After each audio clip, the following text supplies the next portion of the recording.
어떻게 이 힘겨운 날들을 하루하루 잘들 견뎌내시고 계신지 모르겠습니다. 하성영입니다. 채널 24K 단도직입을 또 진행을 해보겠습니다. 참 이 나라의 일꾼들을 뽑는다는 거, 그것이 뭐 국회의원이 됐건 장관이 됐건 심지어 대통령이 됐건 이 인재들을, 이 나라 살림살이를 할 인재들을 뽑아서 그 자리에 앉힌다는 게 참 좀처럼 그렇게 시원하게 탁 트이지를 못하는 것 같습니다. 매번 할 때마다 우리는 많은 기대를 가지고 그 자리까지 간 정말 뛰어난 모든 경력을 다 갖춘 이런 인재들을 골라보곤 하지만 늘 실패, 그 결과는 늘 실패였던 것, 그렇지 않았나, 그런 기억입니다. 1956년도에 있었던 그때의 장관들의 인사에 관한 기록을 한번 여러분들하고 한번 같이 음미를 해보겠습니다. 당시에 이제 조선일보의 명산의 칼럼으로 아주 유명했었죠. 이 만물상이라고 하는 이런 이제 산의 칼럼이 있었는데 인기가 아주 굉장했습니다. 이 칼럼에 1956년 5월 23일자 칼럼을 한번 잠깐 같이 좀 살펴보시겠습니다. 제목이 이 대통령의 인사, 그 당시에 이승만 대통령의 인사에 관한 이제 칼럼입니다. 국무위원 총사직원이 제출되자 이 대통령은 사람이 있어야지라고 수레하였다고 한다.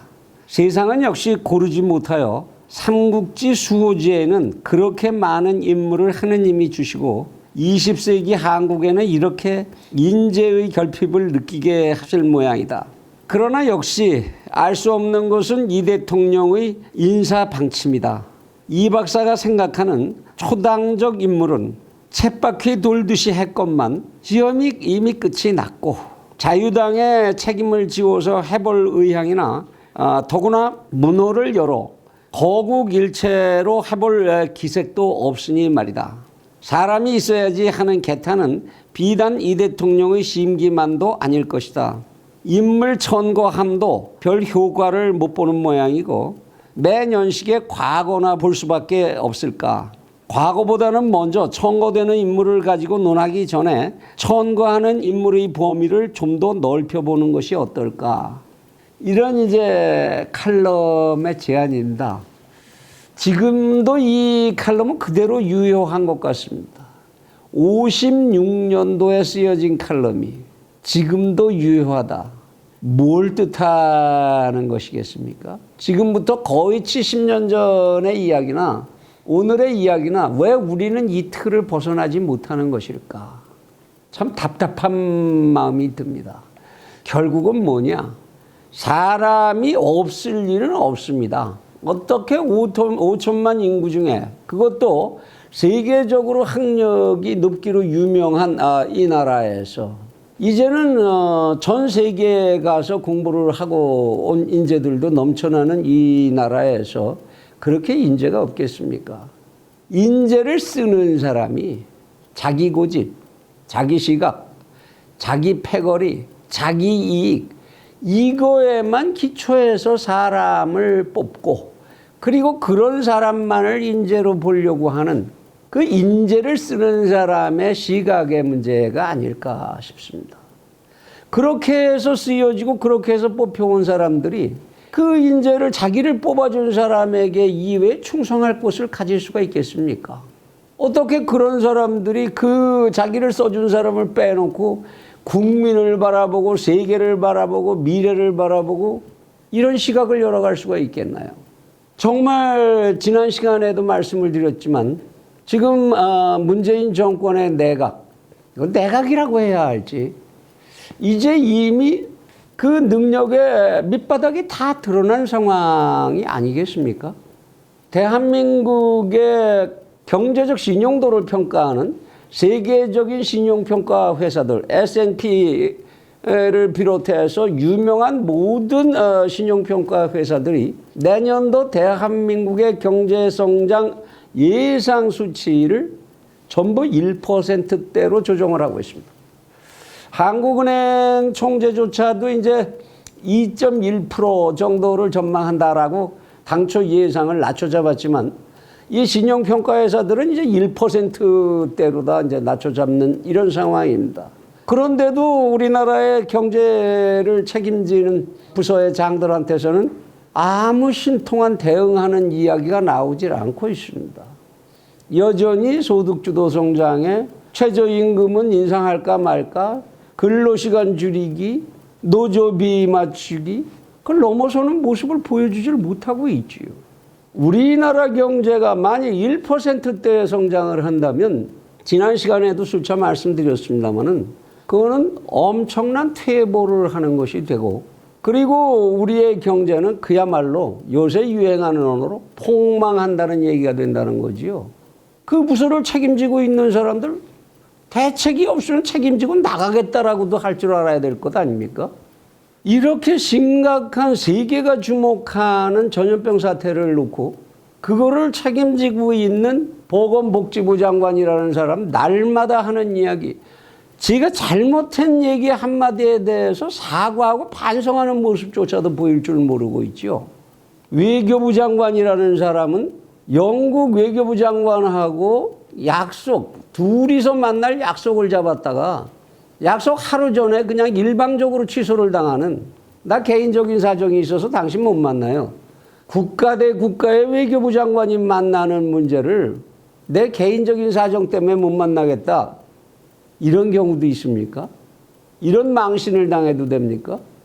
베트남에서 우리 국민들의 입국을 통제한다 그러니까 외교부 장관이 전화를 했죠. 항의라고 전화를 했습니다. 그 바로 다음 날 베트남 정부는 아시아나 항공의 베트남에 다 다가온 비행기를 그냥 한국으로 되돌려 보내고 말았습니다. 사전에 양해조차 한마디 들어보질 못했어요. 미국의 폼페이오 장관하고 통화 좀 하겠다고 그랬더니 통화할 필요 없다고 그래갖고 비건 부장관하고 통화했는데 당신네 내 얘기 들을 게 별로 없네. 뭡니까 지금?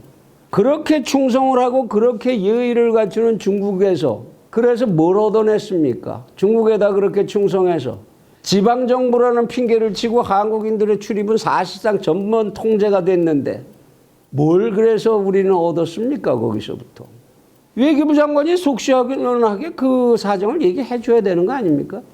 그리고 그것이 대통령의 의중하고 맞지 않으면 나는 이런 상태에서는 이 일 못해요. 그리고 사표 던질 줄 아는 용기라도 있어야 되는 거 아닙니까? 그래야 그것이 자기가 섬기는 보스에 대한 충성의 표시가 되는 것 아니겠습니까? 법무부 장관이라는 사람이 법에도 없는 강제수사 명령을 내리질 않나. 뭡니까? 법무부 장관이 정면으로 대한민국 법치 체계를 파괴하겠다는 겁니까? 앞장서서? 지금 이 사태가 신천지가 원천적인 책임입니까? 신천지 국민들도 대한민국 국민이에요. 어떤 대형 집회가 있었더라도 중국에서 유행병이 들어왔으면 대형 집회에서는 이런 현상 생길 수 있었겠지요. 그게 신천지여서 생긴 일입니까? 모든 게 지금 신천지 탓이다로 가면 이 문제가 해결이 됩니까? 무슨 충성을 하려고 그랬는지 모르겠는데 학교에서 확보하고 있는 마스크까지, 우리 자식들 씌우겠다고 확보했던 마스크까지 500여만 장을 회수해서 우리가 우선 좀 쓰고 너희들 방학하기 전에 갖다 줄게. 갖다 줄 수 있겠어요? 지금같이 돌아가서? 그거 교육부 장관이 할 일입니까? 도대체 어느 한 구석이 이렇지 않은 데가 없습니다. 무슨 대책을 가지고 있는 장관들이 있습니까? 왜 사표 안 내지요? 그래도 56년도에 내각은 일괄 사표를 낼 줄이라도 알았어요. 할 수 없을 때에는 할 수 없는 자리에 있으면 안 되죠. 왜 그 자리에들 그렇게 버티고 앉아들 있는 겁니까? 맹자가 가르친 말 중에 인간이 가지는 옳으리라는 감정, 옳은 일을 할 수 있는 인간의 감정, 인간의 의지는 어디에서부터 나오는 것이냐? 수호지심에서부터 나온다. 부끄러움을 스스로 알 수 있는 데서부터 옳은 일을 할 수 있는 동기가 마련된다고 했습니다. 부끄러움을 알아야 할 것 아닙니까? 그래야 옳은 일을 할 수 있을 거 아닙니까? 이 정권은, 이 나라에 힘 있는 사람들은 분명히 옳은 일을 다 하고 있지 않은 것 같습니다. 지금 제3자로서 밖에서 대한민국을 바라보는 사람 중에서 야, 대한민국 참 통치 잘 되고 있다. 질서 잘 잡히고 있고 모든 게 원활하게 잘 돌아가고 합리적이다. 이렇게 평가해 줄 사람들이 과연 몇이나 있을까요? 우리 국민들 속에서 소위 유행하는 어떤 빤이 깨문이니 이런 얘기 안 쓰더라도 그런 몇몇 사람들을 제외한다면, 아니 그들조차도 정말로 자기 양심에 손을 얹고 생각한다면 이 나라가 정말로 지금 잘 되고 있고 잘 돌아가고 있는 것이다라고 말할 수 있는 사람이 몇이나 있겠습니까? 이 나라가 옳은 일로, 옳은 길로 가고 있는 것이 아니라면 그것을 끌고 있는 사람들은 수호지심이 없다라는 얘기가 되는 거지요. 옛 성현의 가르침에 의하면 자기 스스로의 잘못에 대해서 부끄러워할 줄 아는, 할 수 없는 일을 하고 있는 것은 아닐까?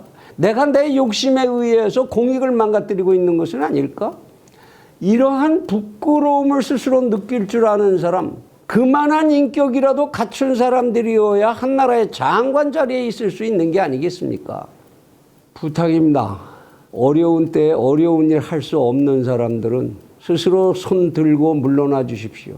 그리고 그들을 뽑아야 하는 지도자라면 정말로 넓은 눈을 가지고 빨리 적정한 사람을 골라서 이 위기를 풀어나갈 수 있도록 시급한 조치를 해줘야 할 것이라고 믿습니다. 다시 한번 강조하거니와 부끄러움을 모르는 자는 옳은 길을 갈 수 없는 법입니다. 옳은 길을 갈 수 없는 자가 세상을 이끌면 그 세상은 반드시 망가지는 것 이외에는 갈 길이 없는 법입니다.